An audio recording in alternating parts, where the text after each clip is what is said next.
Le Corbeau, Edgar Allan Poe. C'était par un minuit sinistre, mon front pensif au teint de bistre se penchait sur un noir registre, témoin d'un savoir recouvert d'oubli, de poussière et de soufre. Et sondant ce volume ouvert, vertigineux ainsi qu'un gouffre, la tête lourde je glissais, et l'œil mi-clos m'assoupissait. Quand soudain frémit je ne sais, quel bruissement de mystère, quel étrange tapotement, comme un doigt frappant sourdement, frappant la porte solitaire de ma chambre d'études austère. Un visiteur, dis-je tout bas, ayant ici porté ses pas, frappa la porte solitaire de ma chambre d'études austère, de la chambre où je suis reclus. C'est cela seul, et rien de plus. Nettement je me remémore ce décembre au ciel incolore. Les braises qui brûlaient encore mouraient, et je les croyais voir, frissonnantes et désunies, imprimer sur le plancher noir le spectre de leurs agonies. Fébrile, j'attendais qu'enfin naquît l'aurore au frais parfum. Tous mes livres, ouverts en vain, et que l'ennui revenait clore, ne m'avaient su fournir le frein ni le sursis à mon chagrin. Chagrin pour l'heureuse Lénore, Lénore, aux 12 yeux dont l'aurore jalousait l'étrange couleur. Lénore perdue, ô douleur, ô jeune fille aux yeux d'aurore que les anges nomment Lénore, mais qu'ici-bas, lieu dissolu, l'on ne nommera jamais plus. Le froissement soyeux des ombres, qui se multipliaient sans nombre sur les rideaux pourprés et sombres, soufflait en mon âme un frisson de terreur fantastique et sourde, et je vibrais à l'unisson des ondes sur l'étoffe lourde. Ainsi, tressaillant, palpitant pour apaiser mon cœur battant, je restais figé répétant « Non, cela n'a rien d'un mystère, ce n'est qu'un visiteur hagard qui, passant ici par hasard, frappa la porte solitaire de ma chambre d'études austère. Rien qu'un visiteur attardé qui s'est dans la nuit hasardé jusqu'à la porte solitaire de ma chambre d'études austère, de la chambre où je suis reclus. C'est cela même, et rien de plus. » Et l'âme plus ferme et plus forte, sans plus hésiter de la sorte, je marchais jusqu'à la porte. « Monsieur, dis-je, ou madame, ayez, je vous en conjure, indulgence envers mes retards effrayés et mon inconvenant silence. Mais le fait est que je glissais dans le songe et m'assoupissais, l'œil mi-clos, et je nouissais plus un bruit sur terre. Votre doigt, si discrètement, d'un si faible tapotement, frappa ma porte solitaire, troubla mon rêve au noir mystère, qu'à peine je vous entendis. L'or, grinçant sur ses gonds roidis, j'ouvris ma porte solitaire, j'ouvris ma porte, et noir mystère, je ne vis rien, je ne vis plus, que ténèbres et rien de plus. Longtemps je scrutais ces ténèbres, saisi de vertiges funèbres, doutant des cieux et des algèbres, l'esprit mouvant d'un libre essor, rêvant des rêves qu'aucun homme n'avait osé rêver encore. Angoisse qu'aucun mot ne nomme, le silence continuait, je demeurais ivre et muet, pas un souffle ne remuait. Puis un seul mot, un mot encore, fut dit, et ce mot proféré fut un mot tout bas murmuré, mais il n'en fut pas moins sonore. Ce murmure, ce mot, Lénore, c'était moi qui le murmurais, et l'écho chuchotait après comme un pâle reflet sonore, le mot qui me blessait, Lénore, ce n'était là que le reflux de ma voix seule, et rien de plus.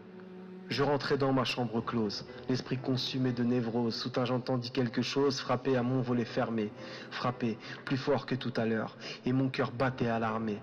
Allons, me dis-je, c'est un leurre, mon cœur trop vite s'affolait, c'est quelque chose à mon volet qui s'est heurté, qui s'envolait sous l'effet du vent indocile. Allons éclairer pleinement ce mystère dont vainement s'inquiète mon cœur fragile qui dans l'incertitude oscille. Allons éclaircir tout à fait la cause qu'obscurcit les faits et rassurer mon cœur fragile qui dans l'incertitude oscille, ému de troubles superflus, car c'est le vent et rien de plus. J'ouvris les volets d'un coup brusque, et, tel un fauve qu'on débusque, resté dans l'obscurité jusqu'alors, un fabuleux corbeau, digne des siècles de légende, entra, majestueux et beau, aile ouverte toute grande. Il se posa, calme, hardi, et le port superbe et raidi, tel qu'un lord ou qu'une lady. Cet oiseau, drapé de mystère, perché comme sur un gibet, impassiblement surplombait la porte close et solitaire de ma chambre d'études austère. Là, sur un buste de Pallas, déesse des sages d'Hélas, il s'était perché solitaire dans ma chambre d'études austère.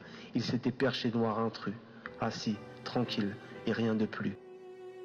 J'observais cet oiseau d'ébène qui s'installait, entré sans gêne comme une rafale soudaine. Sa présence étrange amusait ma triste fantaisie en fièvre, et sa gravalure induisait à sourire ma morne lèvre. Ce visiteur, tragique et fier, semblait un héros de l'enfer. Je lui dis « Bienvenue mon cher, toi qui viens troubler mon veuvage, en voletant sous mon perron. Au moins n'es-tu pas un poltron corbeau ?» Sinistrelle sauvage, noché du nocturne rivage, parle, comment te nomme-t-on? Ô toi qui baptises à Pluton, dis-moi ton nom, rêveur sauvage, oiseau de l'infernal rivage, qui du Styx voit mourir le flux. Et le corbeau dit, jamais plus. Quelle ne fut pas ma surprise.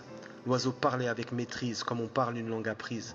Mais quoiqu'il imitât fort bien les accents de la voix humaine, ces mots ne signifiaient rien et cette réponse était vaine, car, nous en conviendrons sans mal, même au collier d'un animal, un tel nom est trop anormal. Jamais le flâneur solitaire, le vagabond ni le marcheur, jamais le sévère chercheur, le savant au labeur austère, jamais homme vivant sur terre ne vit oiseau qui répondit à ce nom maudit. La science au labeur austère, classant tout animal sur terre, forma bien des noms farfelus, mais jamais ce nom, jamais plus. Le corbeau se taisait, auguste, et toujours perché sur le buste de la déesse vierge et juste. Plus un mot, plus un bruit, plus rien. L'oiseau, muet opiniâtre, confrontait son silence au mien, noir vivant sur la blanche albâtre. Il n'avait dit qu'un mot qu'un seul, mais on eût dit, comme un linceul, comme une parole d'aïeul, que ce mot renfermait son être, que toute son âme était là. Une larme à mon œil perla, j'ai vu tant d'amis disparaître, et lui, qui vint par ma fenêtre, lui comme eux, dès demain matin s'enfuira par le ciel lointain, ainsi que j'ai vu disparaître, comme envolé par la fenêtre, tant d'espoir vain et révolu. Alors l'oiseau dit, jamais plus. Je tressaillis. Cette réplique du corbeau fantasmagorique, rompant le silence électrique, me gifla comme un coup de fouet. Sans doute, dis-je au volatile.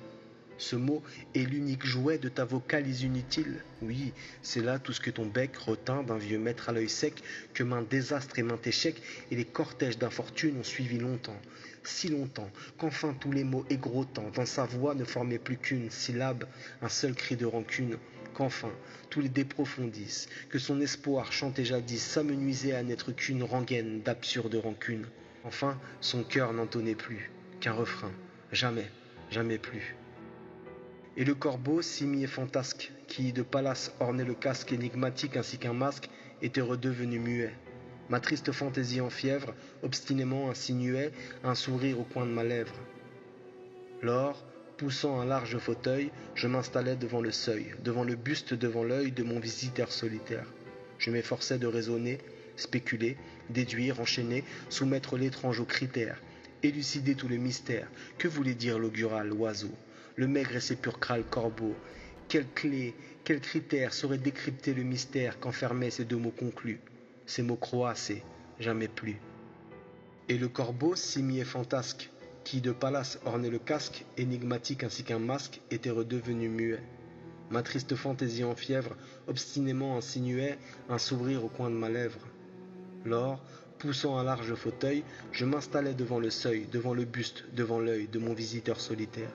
Je m'efforçais de raisonner, spéculer, déduire, enchaîner, soumettre l'étrange aux critères, élucider tout le mystère.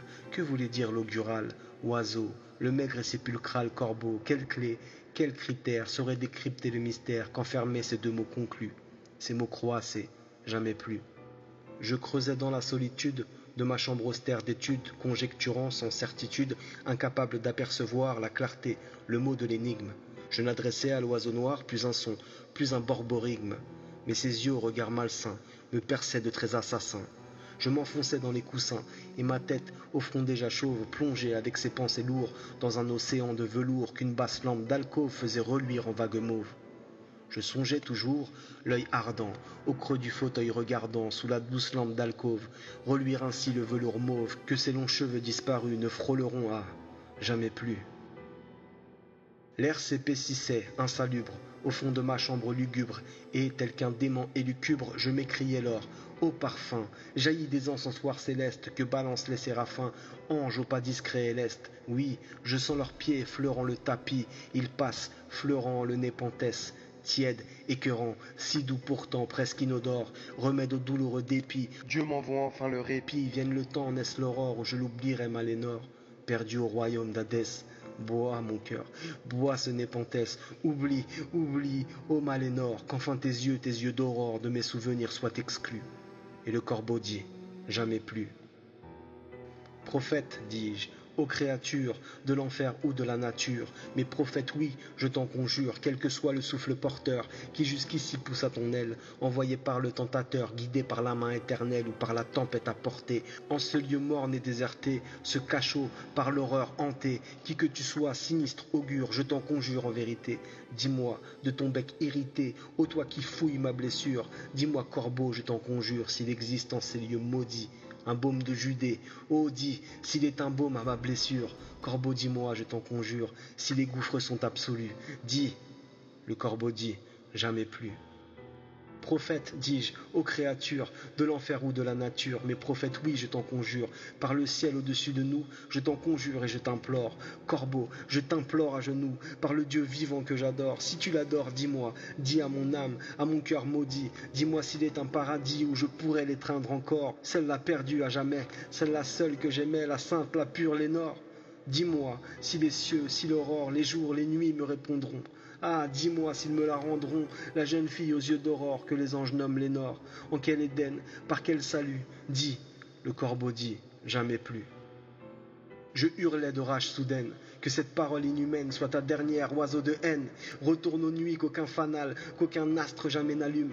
Retourne au rivage infernal et ne laisse pas une plume, pas un seul signe qu'en ces lieux tu passas, messager des dieux, porteur du mensonge odieux.